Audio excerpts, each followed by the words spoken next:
Welcome into KARE 11 Plus for your 15-minute weather edition. I'm meteorologist John Ziegler. We've got the KARE 11 weather impact alert from 8 o'clock this morning till 8 p.m. So we're in the middle of this thing. The impacts today, we're doing this for severe weather, but I will be clear, there's going to be chances for rain at any point in here. So during your day today, there's just a lot of convection out there. What that means is there's a lot of thunderstorms that models don't know are there. So that could mess with the severe threat later on today. And we'll go into great detail about this. But there is a threat for not only tornadoes, but hail. And we're focusing in on the hail threat.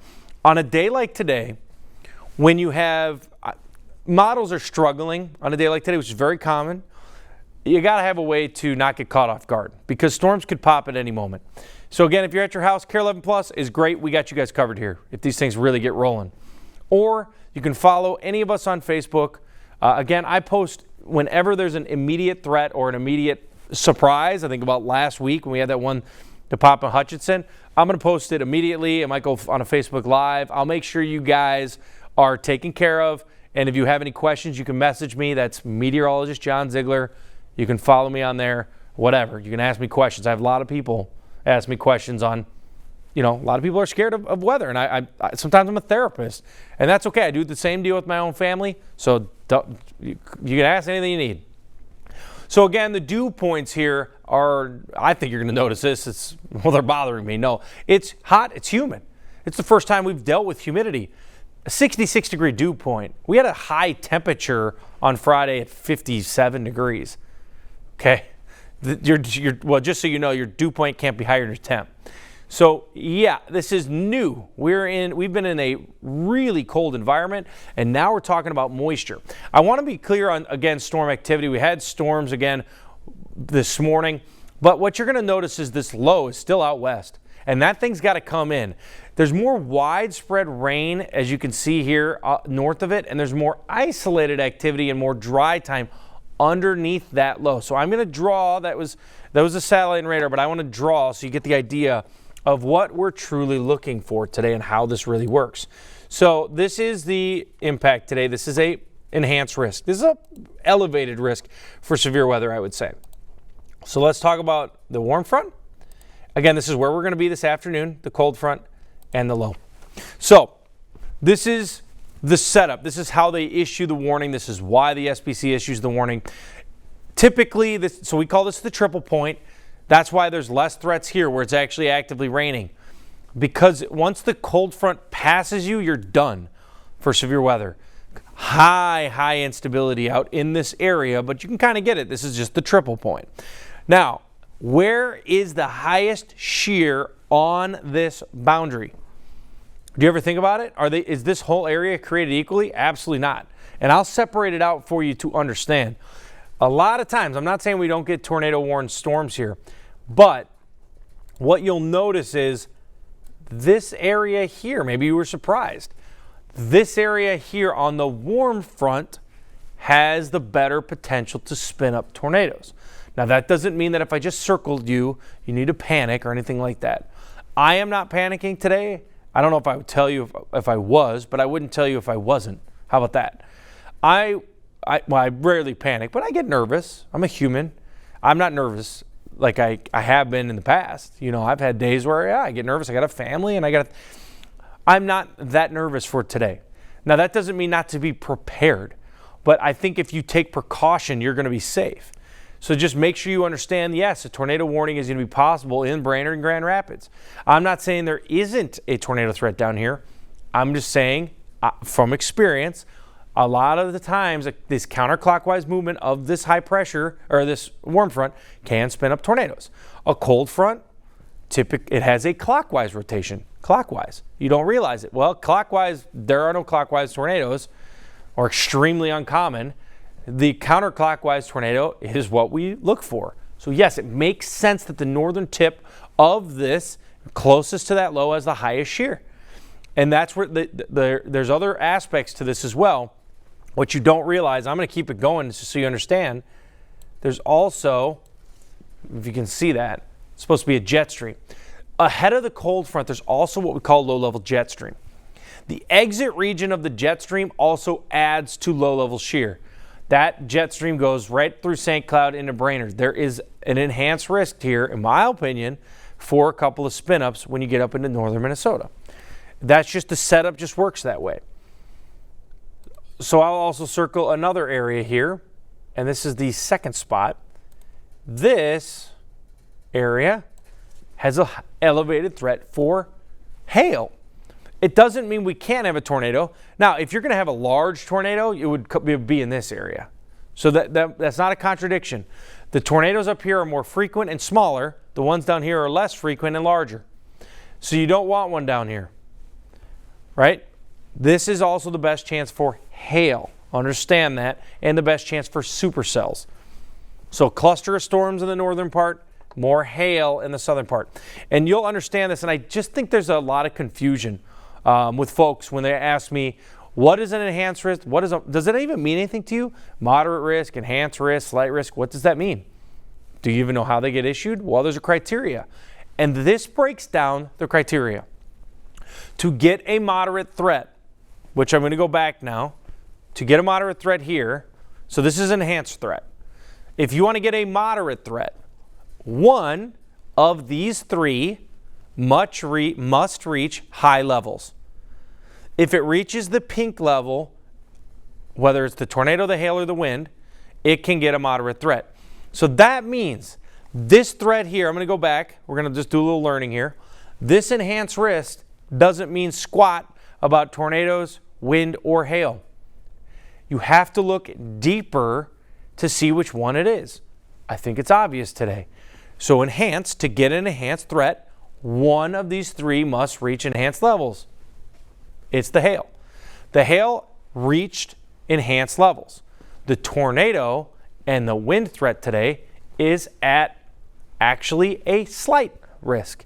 So the tornadoes and the wind are at a slight risk today, and the hail is at an elevated threat, right, or enhanced threat. But the weird, confusing part of this is high and very high. You could be in a very high threat and still be in a moderate threat. Because, and I'm just going to give you all the info. I hope you can digest this. Hail can never make for a high risk, ever. The highest, so even if hail was very high or significant, or the worst of the worst, you would only get a moderate threat. They do not issue high threats for hail. Only wind and tornadoes can get a high threat. Wind in excess of 100 miles per hour, so a derecho, can get a high threat. And tornadoes, if they hit the high level, can get a high threat. So that's all the info I can spill out for you, but that's how this truly works. Let's talk about today. Today, I can't rule out rain. I know we've seen passing rain, but what I want you to look at is the storm threat today. There are going to be on and off storms, but I'm focused more on that 6 o'clock hour. So 6 to 8, that passing thunderstorm potential has the one that brings that hail threat. Everything we're seeing right now, we've really been yet to see widespread severe weather. There are downpours in here, and there's definitely thunderstorms. But we need to get that environment warm to see if we can get it into the middle 80s. So 84 is really what we're looking at. So here's what we're going through. This morning was pretty quiet.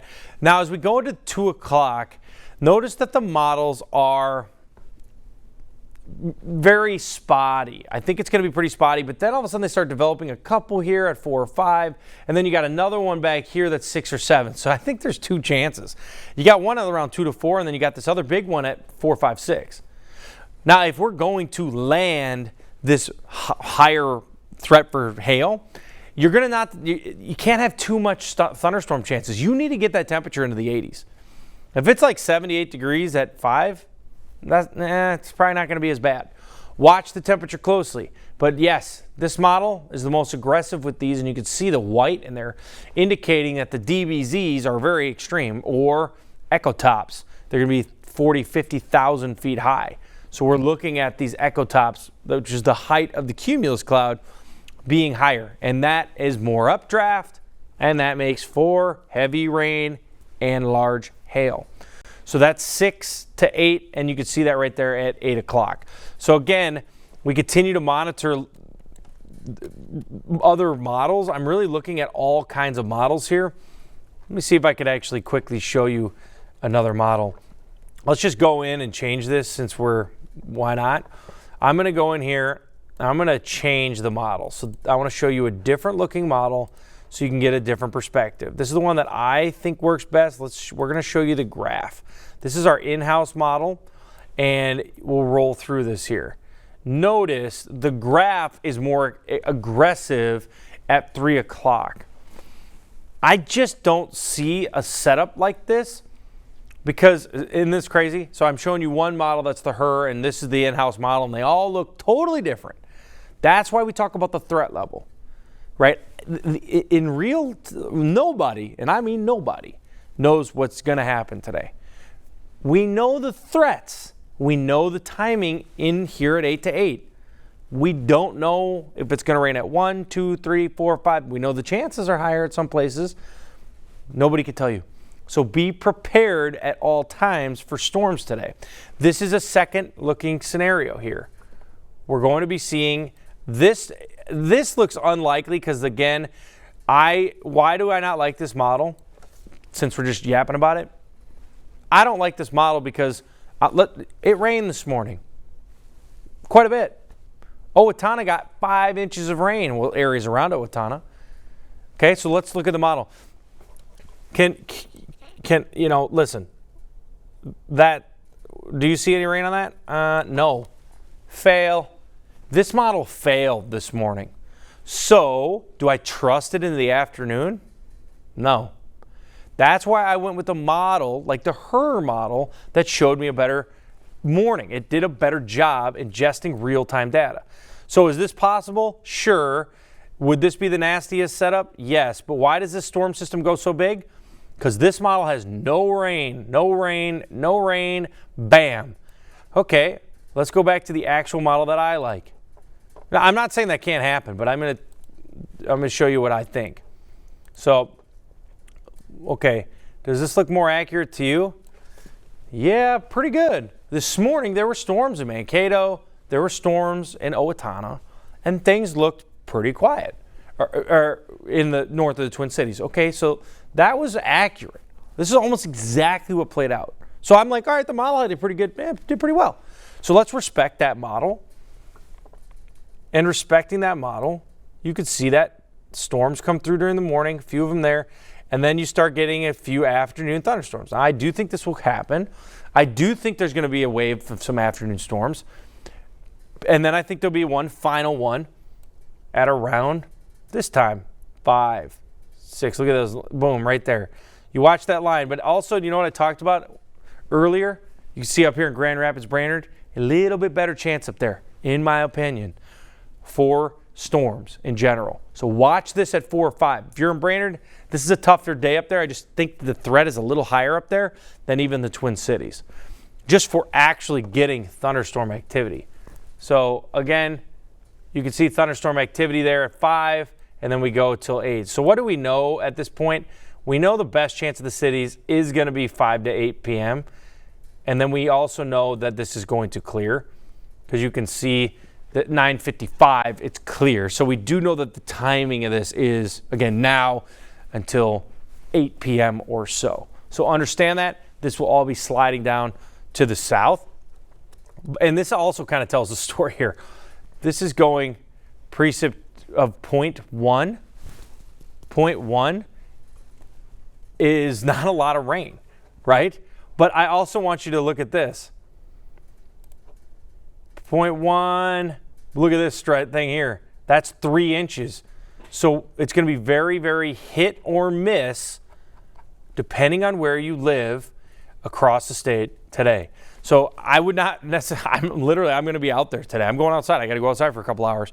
I'm prepared to cancel, but I'm not just canceling, right? So stay weather aware today. Make sure you have a plan to get inside. Don't just get caught at some baseball game for 2 hours and not have a plan. Understand the timing of this thing. The worst of it's 5 to 8 p.m., and we're looking at some large hail. And if you get caught in a thunderstorm, it's going to be a pretty nasty one. So Tuesday, mainly dry. Wednesday, mainly dry. The next chance that I see on this is really Friday night into Saturday morning. It looks like there's going to be some type of rain that'll come through. But I think today, let's just continue to focus on today. Again, if you guys need any other information, we got you covered here on KARE 11 Plus throughout the entire day. Of course, all of our live shows as well. Jamie's going to be in here in the afternoon. Of course, you got Belinda later on. So we guys got you covered here. Make sure to stay alert on a weather impact alert day.